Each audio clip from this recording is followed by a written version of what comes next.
Liam Byrne MP. Prime Minister, thank you. You said at the top of the meeting that your vision for 3 years' time is that, in your words, I want people to feel better off. Just so we're absolutely clear, is the ambition that everybody in our society should feel better off in 3 years' time, including the poorest 40% of households? Yes. So you'll be aware of some quite troubling forecasts from, for example, the Joseph Rowntree Foundation that says that, in fact, having looked at all the measures that the government's announced on the table by the summer, the bottom 40% of households are not going to be better off in 3 years' time. They're actually going to be £1,200 a year worse off. So what do you think needs to change between now and the end of the Parliament so that everybody in our society is, in fact, enjoying higher living standards? Well, we need to do a number of things. First is we've got to get much better growth into our economy and create more wealth in the first place. And that's why we've put so much store on ensuring that we took necessary measures at the budget to deal with our inheritance. We then had a spending review, which was targeted across the country. This question of making sure that if there is a thriving economy, it's a thriving economy in every part of the country and not just in some parts of the country. And it's why we've already in the spending review focused on things like the living wage, the national wage, and the minimum wage, and ensuring that wages are going up. They've gone up more in the last 10 months. They went up in the last 10 years.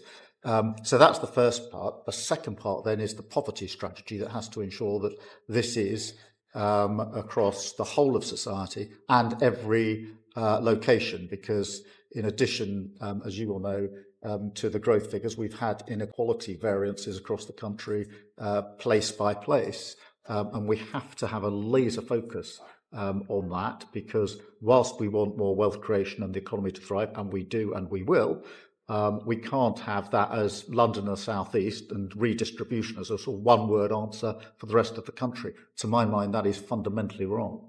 Mr. Byrne. The challenge that we've got, though, is that the Bank of England now forecasts that wage growth is going to slow down. Joseph Rowntree Foundation says that earnings for the bottom 40% are going to fall by £700 a year. The Office of Budget Responsibility says real household disposable income is going to fall to almost zero in a couple of years' time. Resolution Foundation says that the freeze on tax thresholds means that the real wage growth for the poorest will get obliterated. We've got council tax going up by 5%, food going up 4.5%, we've got energy bills up 10%, water bills up 26%, and Joseph Rowntree Foundation says that for those coming off fixed-term mortgages, they're going to be paying on average £1,400 a year extra by the end of this Parliament. Similarly, poor picture and outlook for renters. So we've got taxes and bills that are rising faster than wages. So the question remains, what else do you think is needed over the next year or two so that everybody is enjoying higher living standards by the time of the next election? Well, if I just concentrate on two aspects of that. Firstly, the income side and then the cost side. On the income side, obviously, we have already pulled the lever of increasing minimum wages, which is on average of, I think, about £1,400 extra into everybody in effectively 3 million of the lowest paid, above inflation increases for standard rates of universal credit. And then on the other flip side, if you like, free childcare is coming on stream from this September across the board from 9 months through to school starting age. Free school meals are being rolled out, breakfast clubs are being rolled out, limits on what you have to pay on school uniforms, and warm homes discount is £150 per household. That's gone from 3 million to 6 million households for this winter. So I do think there are things that government has done and will continue to do. But in the end, the central focus has to be on creating more wealth and making sure we have a growing and thriving economy. That's been the single biggest failure of the last 14 years, which is we haven't had an economy that has grown in any significant way. These are all important steps forward, but having reviewed everything that you've just announced, the Resolution Foundation said that the poorest half of households, by the time of the next election, will still be £200 poorer than they were last year. So the question remains, over and above what you've announced, what else do you think is needed in order that everybody in our society is enjoying high living standards in a couple of years' time? I think we need a central poverty strategy, and we're putting that around the child poverty strategy, which we're rolling out in the autumn. But you could cut people's taxes. I mean, if we taxed investment income in the way that we do work, if we tweaked up capital gains tax so that it was fairer, there would be enough money to deal with the fiscal pressures that we forecast and deliver a big, bold working class tax cut, just as they delivered in Australia. Surely that should be an idea that remains on the table going into the budget. Well, I'm not going to be tempted to start speculating on what might or might not be in the budget. It's going to come in the autumn. We will get the forecast. The Chancellor will set out her decisions according to that forecast, but I'm not going to be drawn into speculating on what that might be at this stage. Well, Chair, the Prime Minister didn't rule that out, so I'll take that as a win and quit. We're in for a long 6 months because no Prime Minister or Chancellor ever says in the past what's going to be in the budget, and every day there'll be a story saying doesn't rule out. Okay, we absolutely, Prime Minister, we're very aware of that. It's Debbie Abrahams MP. Thank you, and good afternoon, Prime Minister. Since you were last before us, Prime Minister, my committee published our interim findings on the Pathways to Work inquiry in May, where we expressed our considerable concerns about the imminent UC and PIP legislation, and particularly in terms of the changes in eligibility of these benefits, with the potential of pushing 250,000 disabled people into poverty. Now, I acknowledge the concessions the government made to the bill, but the fear and anxiety that this caused to disabled people currently in the system cannot be underestimated. I just wondered what you'd like to say to them now, and what you will be doing differently in the future. Well, it's very important that they feel secure and supported, and that is at the heart of what we are doing in the changes we're making to welfare and related areas. I want to see more opportunities and more support put in place. And some of that will come from the state, some of it can come from employers. I'm absolutely clear in my own mind there's more that employers could do and the state can help them to do to encourage those with disabilities to come into work and to retain if they are in work. And I've seen good examples of that myself, as no doubt you have, but not enough across the country. So we need to do more. Thank you. Well, on that very point, you'll be aware that there is still projections that your government has put forward that estimate 50,000 newly disabled people in April next year will be pushed into poverty because of the reduction in the UC health element of the bill.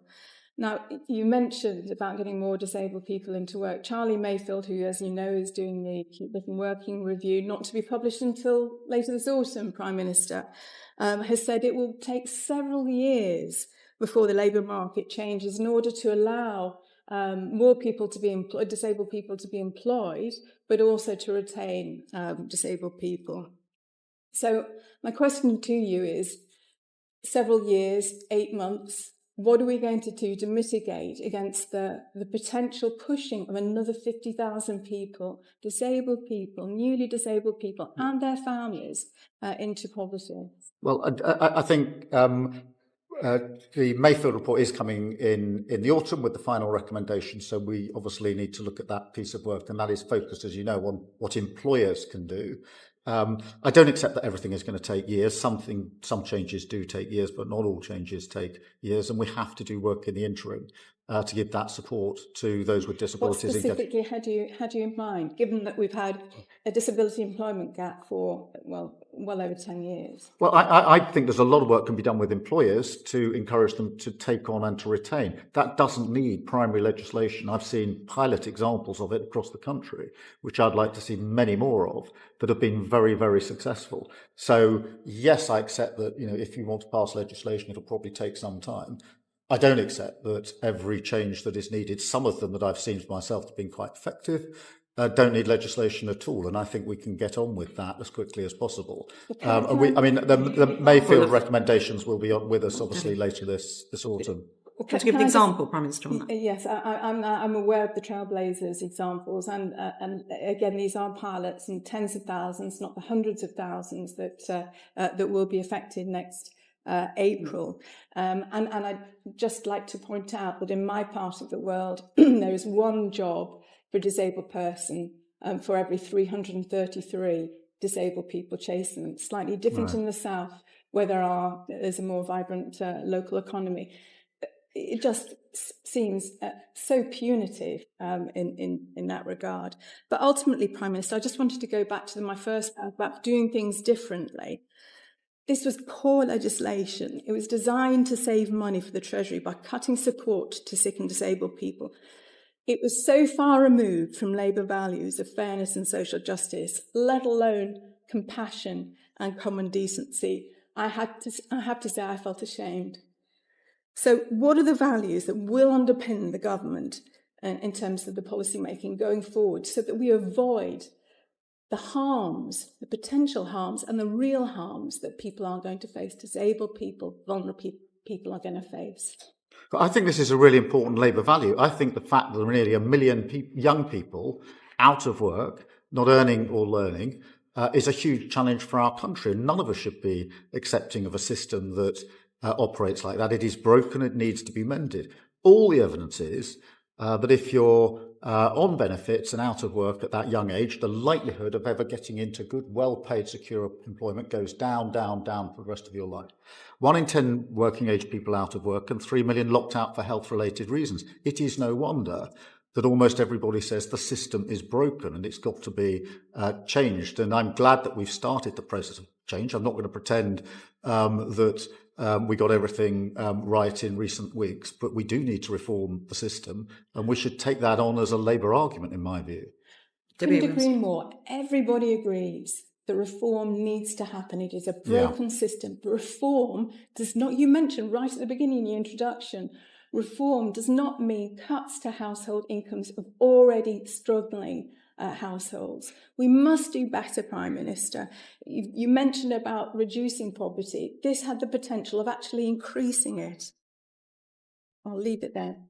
What do you think about this? Please leave your thoughts in the comments below. Don't forget to like, share, subscribe. Bye so.